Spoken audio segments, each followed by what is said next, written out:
नमस्कार दोस्तों, मैं हूं संतोष झा, प्रोफेसर बड़ा बिजनेस। इंटरव्यू में हम बेसब्री से इंतजार करते हैं कि कब एम्प्लॉयर पूछे कि सैलरी कितनी लेंगे आप। और ये सवाल हर दिन तो पूछा नहीं जाता, लेकिन अगर गड़बड़ हो जाए तो महंगा पड़ सकता है। लेकिन कई लोगों की ना ये प्रॉब्लम होती है कि उन्हें निगोशिएट करना ही नहीं आता and they end up underpaid employ. इसीलिए इस वीडियो में हम आपको 3 इंपॉर्टेंट चीजें बताने जा रहे हैं। पहला, सैलरी निगोशिएशन की शुरुआत कैसे करें। दूसरा, देंगे हम उन सवालों की चेकलिस्ट जो आपको एचआर से पूछने हैं। और तीसरा, बहुत इंपॉर्टेंट है, बताएंगे उन मिस्टेक्स के बारे में जिन्हें आपको बिल्कुल नहीं करना। अच्छा, एक और बात, सैलरी नेगोशिएशन सिर्फ एम्प्लॉय की तरफ से नहीं होता, बल्कि एम्प्लॉयर की तरफ से भी होता है। एज एन एचआर भी वहां आप कैसे करेंगे निगोशिएशन, उस तरीके के बारे में भी हम जानेंगे। सबसे पहली बात, हमेशा ध्यान रखें कि कभी भी सैलरी की बात इंटरव्यू या सिलेक्शन से पहले बिल्कुल भी नहीं करें। जब आपको पता चल जाता है कि आपका एम्प्लॉयर ने आपको फाइनली सेलेक्ट कर लिया है, तभी करें। अब ये इंफॉर्मेशन आपको कैसे मिलेगी? जब आपके पास एचआर से ऑफर लेटर मिल जाए ना, फिर आप शुरुआत कीजिए सैलरी नेगोशिएशन की। तो preparation of salary negotiation. Salary negotiation करने से पहले आपको थोड़ी तैयारी करनी होगी। जैसे पहली बात, know the range of salary. आपके लिए यह जानना बेहद जरूरी है कि आपकी सैलरी की रेंज क्या है। आप जिस पोजीशन पे ज्वाइन करने वाले हैं उसकी मार्केट में करंट सैलरी रेंज क्या है। इसके लिए आप ऑनलाइन प्लेटफॉर्म्स और glassdoor.com जैसी वेबसाइट की मदद ले सकते हैं। दूसरी बात, टॉक टू रिक्रूटर्स। इस काम के लिए आप रिक्रूटर से भी बात करें। अक्सर हम जब जॉब तलाश कर रहे होते हैं तो हमेशा हम कॉल मिस करते हैं, बहुत सारे फोन कॉल्स हम उठाते नहीं।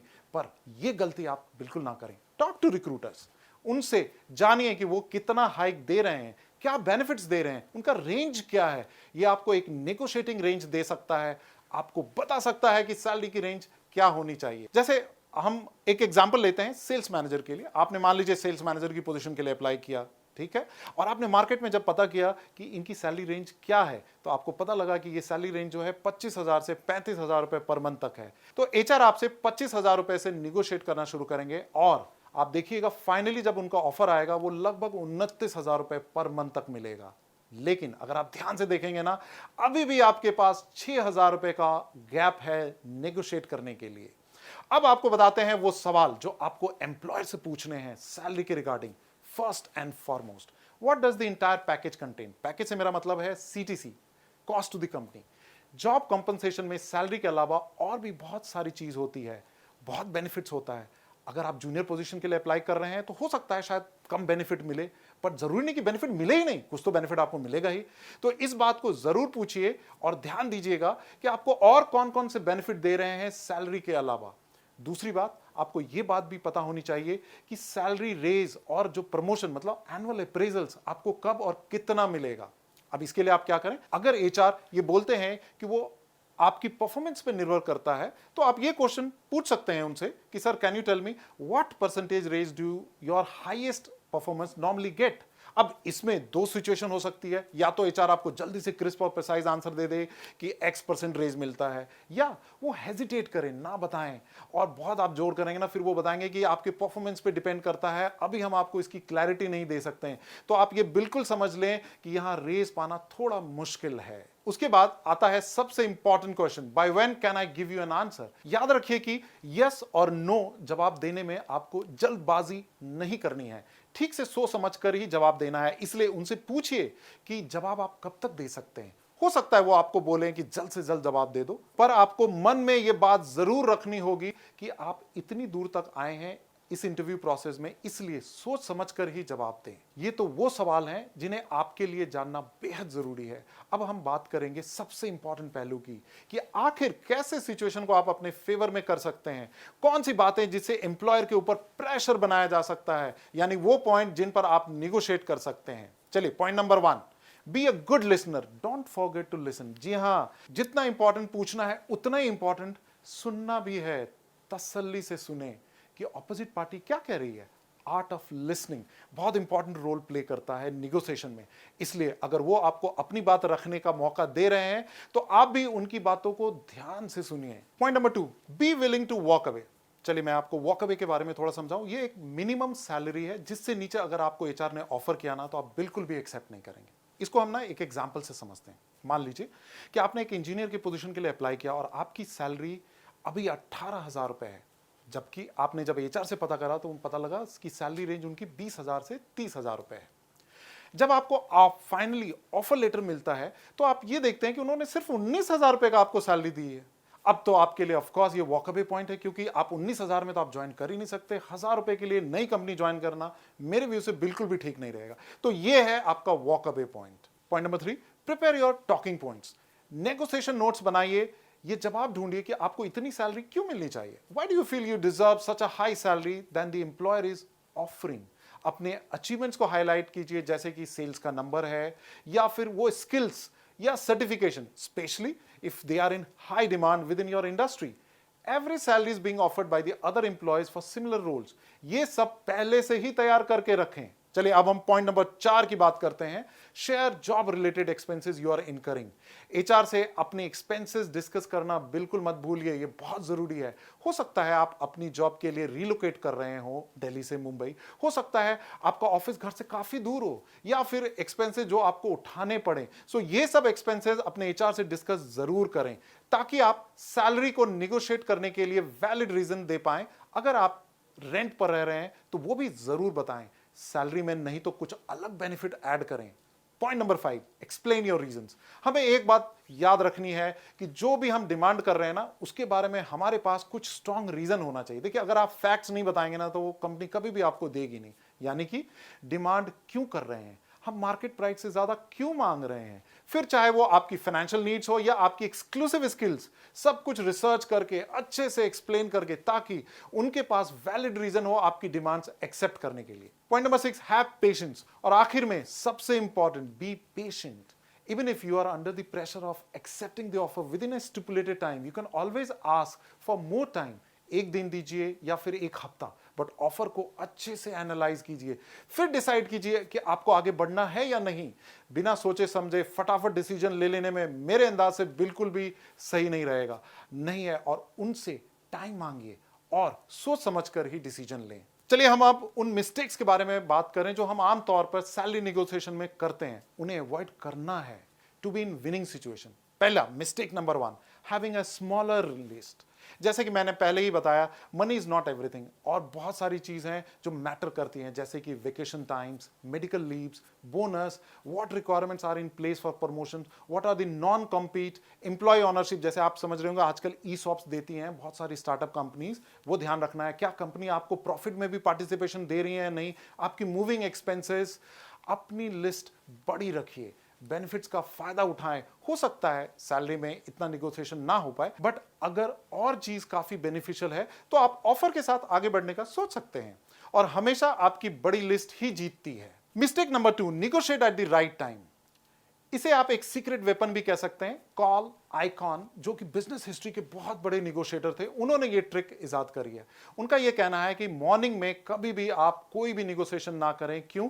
क्योंकि शाम होते होते लोगों की विल पावर कमजोर हो जाती है, और अगर आप शाम में निगोशिएट करेंगे तो ये चांसेस है कि शायद आपकी बहुत सारी रिक्वायरमेंट्स वो मान लें। तो काफी बार ये ट्रिक चल जाता है, इसलिए राइट टाइम भी बहुत इंपॉर्टेंट है। Mistake number 3, thinking to short term. HR से ये डिस्कस कीजिए कि आप लॉन्ग टर्म के लिए कंपनी ज्वाइन करना चाहते हैं। Ask some questions, what is the potential for the company, what is the potential for someone in your division to rise up in the company, is the company doing well.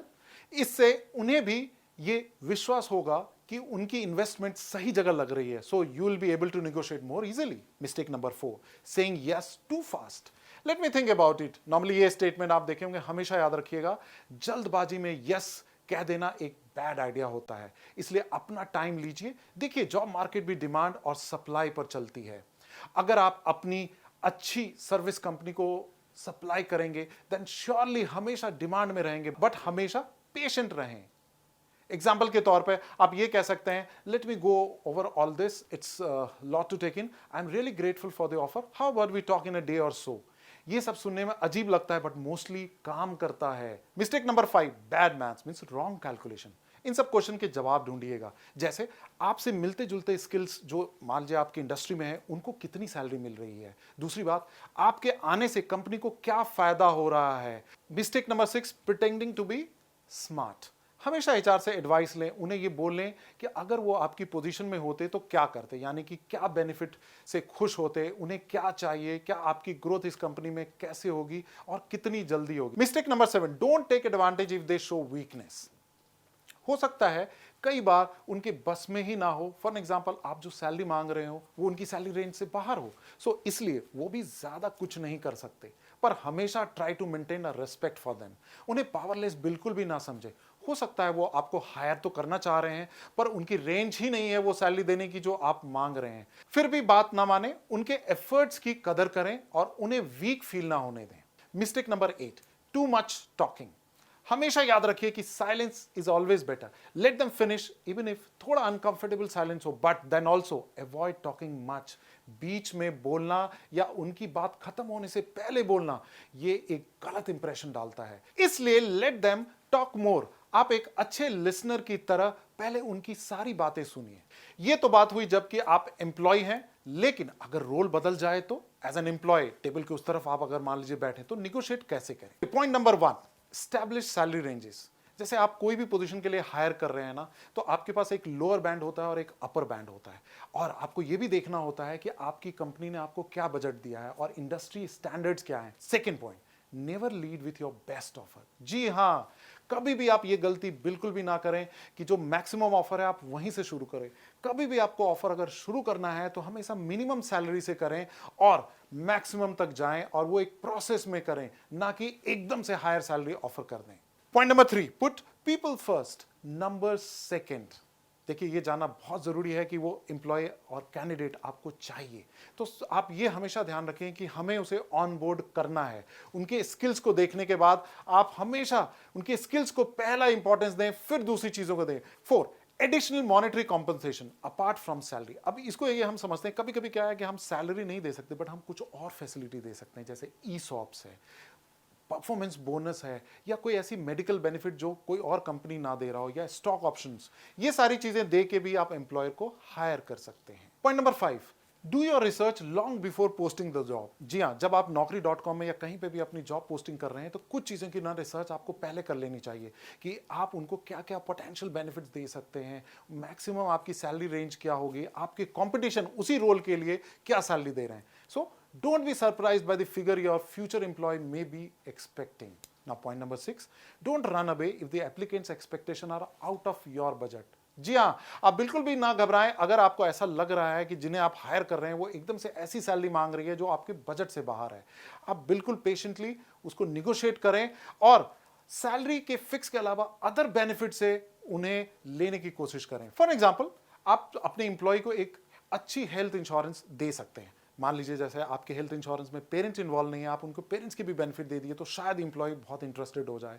कभी कभी क्या होता है, tele commute से भी बहुत सारे time और एक्सपेंस बच जाते हैं। जैसे इंप्लॉय कह रहे हैं मैं वर्क फ्रॉम होम करना चाहता हूं, अगर आपके पास कोई पॉसिबिलिटी है वर्क फ्रॉम होम की, वो दे दें तो शायद वो इंप्लॉय आपके लिए मान जाए। या आपका वेकेशन टाइम है, मान लीजिए इंप्लॉय ने 30 दिन की छुट्टी मांगी, आप उनको 30 दिन की छुट्टी दे दीजिए तो शायद वो इस बात पे भी मान जाए।